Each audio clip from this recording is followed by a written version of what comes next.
안녕하세요. 부자경매 김인선입니다. 오늘은 국민관광지 몽산포 해수욕장 인근에 반값 이하로 나온 펜션이 있어서 가지고 왔습니다. 우선 해당 물건지로 가보겠습니다.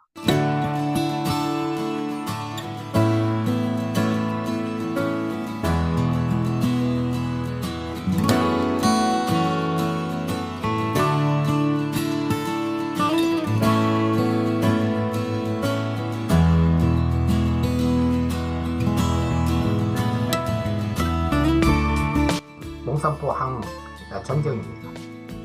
넓은 바다가 보이고 백사장도 있습니다. 자, 간단하게 현장 답사 연재에 대한 동영상으로 봤는데 위성 지도를 통해서 더 자세하게 한번 보겠습니다. 자, 국민관광지 몽산포 해수욕장과 그 인근에 있는 몽산포 항입니다. 여기는 이제 해수욕장도 있지만 이 몽산포 항구가 있기 때문에 더 일석이조의 그 관광 효과를 노리는 그런 장소로 지금 보입니다. 이 몽산포 해수욕장은 태안해양 국립관광지에서도 가장 돋보이는 지역이죠. 한 해에 관광객이 가장 많이 몰리는 지역. 이 지역의 식당 주인 말에 의하면 여기는 사람 반 모래반이다. 이럴 정도로 많은 관광객이 몰리는 바람에 한때는 관광객을 일정 기간 제한하는 그런 조치까지 내린 지역입니다. 누구나 다 아는 내용입니다. 여긴 또 정겨운 등대도 있고요. 자, 이 등대 쪽에서 바라본 오늘의 물건지입니다. 여긴 작은 항구입니다. 멀리 이 물건 상당히 좋아 보입니다. 오션뷰가 아주 대단하다 이렇게 볼 수 있는 그런 지역입니다. 자, 물건지로 한번 가볼까요? 자, 이 물건이 물건 번호 2번 물건입니다. 자, 오늘 소개하는 물건은 바로 이 물건이죠. 물건 번호 1번입니다. 자, 이 물건은 식당 주인 말에 의하면 이건 소유자가 관리를 전혀 안 하고 또 임차인들도 관리를 전혀 안 했다. 참 아까운 물건이다. 이렇게 증언을 합니다. 그래서 실질 들여다보니까 진짜 관리가 소홀합니다. 지금 여기도 보면 이게 이제 지하로 내려가는 부분인데 이 지하 손잡이를 잡을 수 없을 정도로 녹이 슬었습니다. 이게 이제 지하에 이제 환풍기 시설인데 이렇게 녹이 슬어 있습니다. 여기도 이제 비가림을 하면 이것도 이제 수명도 길고 관리가 잘 돼서 보기도 좋을 텐데 이런 정도로 지금 관리를 안 하고 있습니다. 집도 사람을 잘 만나야 되는데 여기는 이제 소유자가 너무 소홀히 했다. 또 임차인들도 영업을 하면서 기본적인 관리조차도 안 한 걸로 지금 파악이 됩니다. 이 건물 외벽 상당히 지저분하죠. 자, 이런 거는 사실은 큰 문제는 안 됩니다. 이 물건에 대해서 어떤 가치를 평가하고 수익성 검토를 한 후에 물건이 괜찮다 해서 이 물건을 매수하면 이런 거는 좀 깨끗하게 청소를 하고 또 리폼을 하면 됩니다. 문제는 가격이죠. 가격 경쟁력이 있기 때문에 얼마든지 이런 거는 이렇게 고쳐서 좋은 수익, 물건에 대한 가치를 높일 수 있는 그런 부분이다. 이렇게 보입니다. 여기는 이제 그 펜션 그 안내 데스크죠. 지금 거의 폐쇄됐습니다. 지금 영업을 안 하고 있는데, 그러면 이 물건에서 언제까지 영업을 했는지 한번 볼까요? 이게 이제 몽산포 정다운 펜션의 이제 그 홈페이지라고 보면 되겠죠. 친구가 좋아요, 냉난방 잘 돼요, 깨끗해요, 방음이 잘 돼요, 화장실 친절해요, 조용히 쉬기 좋아요, 바베큐 해먹기 좋아요 등등 상당히 좋은 리플도 있는 반면에 여기 또 악플도 있네요. 여기 이제 계단에 요 난간이 좀 부러졌는 모양입니다. 여기도 또 에어컨 뒤에 이렇게 먼지가 떨어져 있는 이걸 이제 악플로 달았습니다. 그런데 중요한 건 2022년 12월 31일자입니다. 결론은 지금은 휴업하거나 폐업 상태로 이렇게 보이는 그런 상태인데 지난해 12월 31일까지도 여기는 영업을 했었던 이런 기록이 있습니다. 물론 관광철에 6월달, 8월달, 9월달, 11월, 12월 이제 댓글들이 상당히 많이 올려 있는 걸 보면 작년 12월까지는 영업을 했던 그런 펜션이다. 이렇게 보면 되겠습니다. 자, 지금까지 봤던 물건, 이 지금 모양이 너무 좋죠. 물건 번호 1번, 물건 번호 2번이 이제 같은 날 동시에 이제 매각이 되는데 오늘 소개되는 물건은 바로 물건 번호 1번이고 등대 쪽에서 바라본 오늘의 물건입니다. 아직 물건 상당히 좋아 보이죠. 위치도 좋고 뷰가 좋은 거는 뭐 얘기할 필요도 없겠죠. 자, 이게 실내입니다. 이게 지하 부분인데 이건 이제 감성사들이 이제 영업하는 중에 작년 10월경에 이제 가서 촬영한 그런 모양입니다. 지하에는 이렇게 당구장도 설치되어 있고 또 노래방 기기도 이제 설치된 걸로 확인이 되고요. 이 부분이 이제 펜션 사무실 안내 데스크입니다. 작년 12월까지도 영업을 했던 물건이 지금은 휴업 중이거나 폐쇄되어 있습니다. 이건 이제 엘리베이터죠. 요건 이제 실내입니다. 그러니까 옥상에는 바베큐 파티를 할 수 있는 그런 시설도 갖춰져 있다. 이게 풀장도 있습니다. 나름대로 이 펜션으로서 잘 갖춰진 건물이다. 이렇게 보면 되겠습니다. 이 부분들은 전부 다 매각대금에 포함되어 있는 그런 부분입니다. 자, 이건 야경입니다. 참 아름답죠? 이건 사시사철 이런 야경을 볼 수가 있겠죠. 홈페이지에서 공개한 내부 방 구조 모양입니다. 자, 어느 방이나 이렇게 윈도우를 통해서 오션을 즐길 수 있는 그런 아주 구조를 가졌다. 6호까지 있습니다. 3층, 4층도 이런 구조로 지금 돼 있다. 이렇게 보고요. 이용객이 블로그에 올린 사진입니다. 여기만 바라봐도 어떤 하루의 피로가 풀리고 스트레스가 날아가겠네요. 참 좋은 자리에 위치한 그런 펜션이라 볼 수가 있습니다. 사건 번호가 2022-54208, 물건 번호가 1번입니다. 바로 옆에 물건 번호 2번이 있는 것을 이제 확인을 했고요. 2022-51824가 이제 중복으로 임의경매 신청이 돼 있다. 이런 물건이고요. 매각기일은 2023년 3월 8일 서산 지원에서 진행합니다. 물건 목록은 소재지는 충청남도 태안군 남면 몽대로, 물건의 종류는 숙박시설입니다. 건축 허가상은 여관으로 이제 나와 있지만 우리는 흔히 펜션이라고 하죠.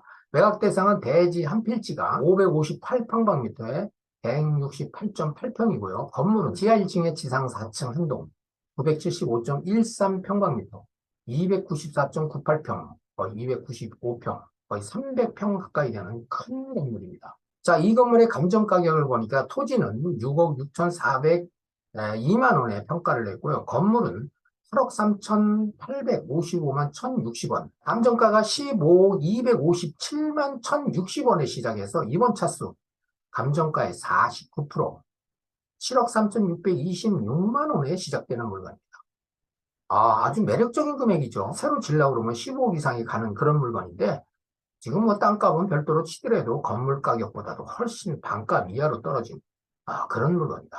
자, 매력적인 금액이다. 이렇게 볼 수가 있고요. 자, 건축물 관리대장을 보니까 위반된 내용은 없고요. 사용 승인일이 2011년 6월 20일자, 한 12년 정도 된 건물, 준신축급이라고 할 수 있는데, 지상 4층 건물, 이렇게 이제 허가된 내용을 이제 확인하고요. 자, 권리 분석을 해볼까요? 등기상 권리 분석 상당히 중요하죠. 임의경매 개시 결정이 2021년 8월 17일 구강 아무개가 근저당권으로 이제 신청한 내용이고요. 또 2022년 3월 31일 해안 새마을금고에서 근저당에 의해서 임의경매 신청이 들어왔다. 그래서 이제 중복경매라고 하고 첫 번째 임의경매 개시 결정권자가 후순위 채권자입니다. 그래서 후순위 채권자가 무잉여인 경우에는 이 건물이 경매가 취소됩니다. 그런 걸 방지하기 위해서도 보통 선순위 채권자가 경매 신청을 들어옵니다. 그래서 그런 내용으로 파악을 되기 때문에 이 물건은 무잉여에 의한 취소는 없다. 이렇게 볼 수가 있고요. 가압류가 한 건 있네요. 5천만 원이고요. 근저당이 3건 있는데 태안새마을금고하고 신길 이동 새마을금고에서 거의 11억이 넘는 금액이 지금 근저당이 설정돼 있고 임의경매 개시권자인 후순위 채권자가 5억에 설정돼 있다. 그래서 이 물건에는 말소기준 권리가 바로 2019년 3월 21일자입니다. 이 물건 토지나 건물 갑구나 을구에 설정된 모든 권리는 말소기준 권리 소멸과 동시에 말소돼서 매수인이 인수하는 권리는 없다. 한마디로 권리관계 깨끗하다. 이렇게 볼 수가 있습니다. 자, 그렇다고 하면 임차인 권리를 한번 볼까요?